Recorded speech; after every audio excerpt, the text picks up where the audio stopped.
likod. Hello, good morning, good afternoon mga ka-agri. Welcome back to my channel. Nandito ako ngayon sa aking mga munting taniman. Kaya tinatawag ko itong urban gardening kasi nandito lang po ito sa may pakamping lote.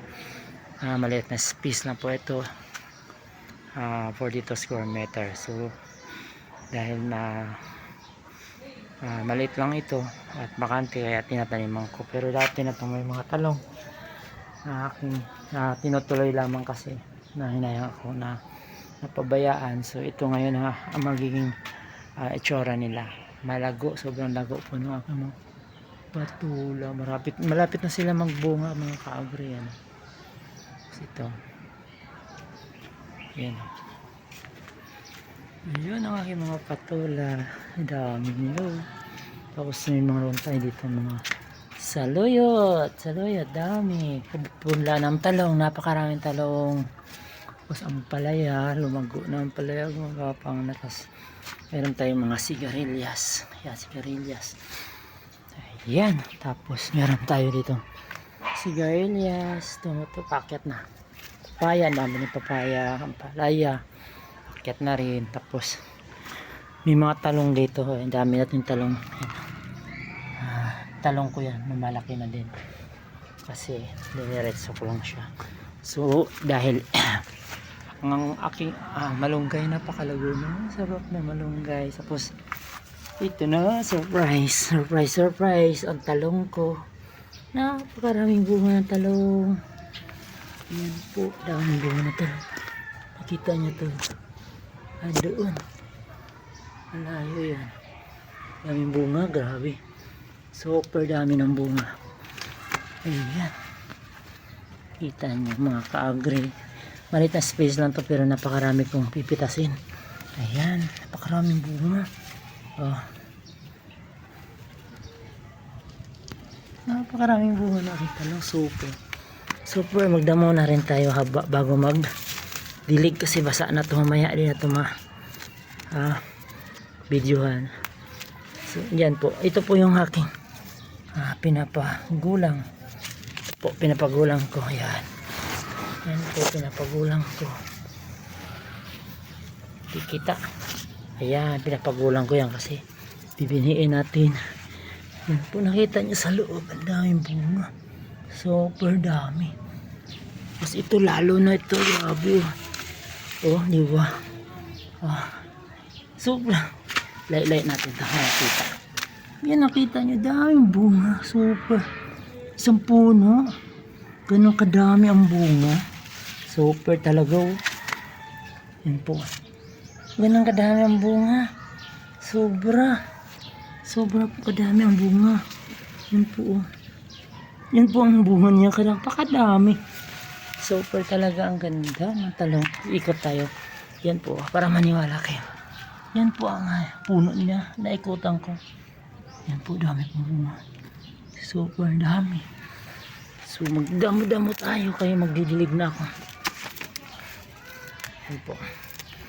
Nabisi lang ako sa sa sisiw. Napakarami kong sisiw galing sa sa farm ni Doc Erwin Cruz kasi binigyan kami ng mga sisiw ng heritage chicken.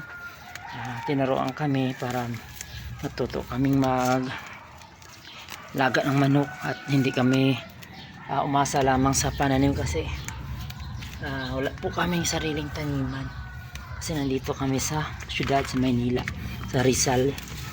So dahil nga ang aming taniman ay pansamantala lamang, lalo ngayon ako mismo nasalanta dahil yung aking taniman sa Hillsdale na pinaghirapan ko ng mahabang panahon, di pa ako nakabawi ng aking pagod kasi nung tag-init dinidiligan ko, hinangkutan ko ng tubig, ngayon biglang tinayuan ng resort. So nakakatamad magtanim kasi yun nga nangyari, pero kahit paano tinuruan naman kami ng ibang pamaraan para kumita bilang isang agriculture. Nag-alaga kami ng mga manok. So yung mga manok, yun ang napag-abalahan ko ngayon kasi marami sila. At buti naman ay meron tayong ibang pinagka-abalahan dahil siyempre nang tinatamad ng loob na magtanim muli kasi yun nga, biglaan talaga na kinuha yung aming taniman. So dito muna ako sa bakanting lote ba, urban gardening muna tayo. Napakadaming damo kasi ulan, panay ang ulan ngayon lang, pahinga-hinga yung ulan kasi magkakataon ko rin din na mapagdamo-damo. Wala namang problema sa tubig kasi may gripo naman dito. Yan po, kita nyo po yung talong, sobrang dami po ng bunga. Panipitas po ako dyan pero napakarami talaga. Marami na akong punla dyan kasi kung di ko man yan maitanim sa Hillsdale, ibibenta ko yan kasi may nag-order sa akin ng seedlings. Hindi ko lang talaga matutukan kasi meron din ako mga lettuce. Mamaya hindi ko rin na gawa, ngayon ko palang gagawin kasi noong Sunday maghapon akong gumawa ng aking manukan kasi nakaranas po ako ng sobrang pagpuputik nung nakaraang mga araw, panay ang ulan, putik talaga sa manukan ko. So ngayon dinagdagan ko siya ng space para mayroon silang silungan pag umulan. Binawasan ko yung aking lettuce para doon sumilong ang aking mga manok. So mamaya ipakita ko. Dito muna ako sa farm kasi ito mo. So pagpa-farm po meron talagang mga losses. Di po talaga maiwasan na mayroon tayong mga time na nalulugi tulad nito po. Nagbaon po ako dyan ng manok kasi nagkasakit siya nung paanay ang ulan. Tapos nilipat ko siya dito kasi ito po yung quarantine area ko. Pina-quarantine ko po dito yung mga may sakit na alaga ko dito po. Yan po. So may quarantine area ko po to. So dito po siya namatay ngayon. Dapat gamutin ko kasi may dalang gamot. Hindi ko na siya naabutan. So nandito na lang ako. Nagbaon dito.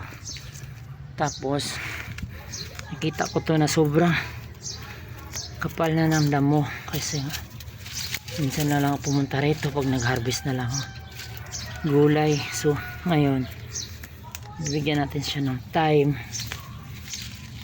para malinisan. Mamaya continue ko yung aking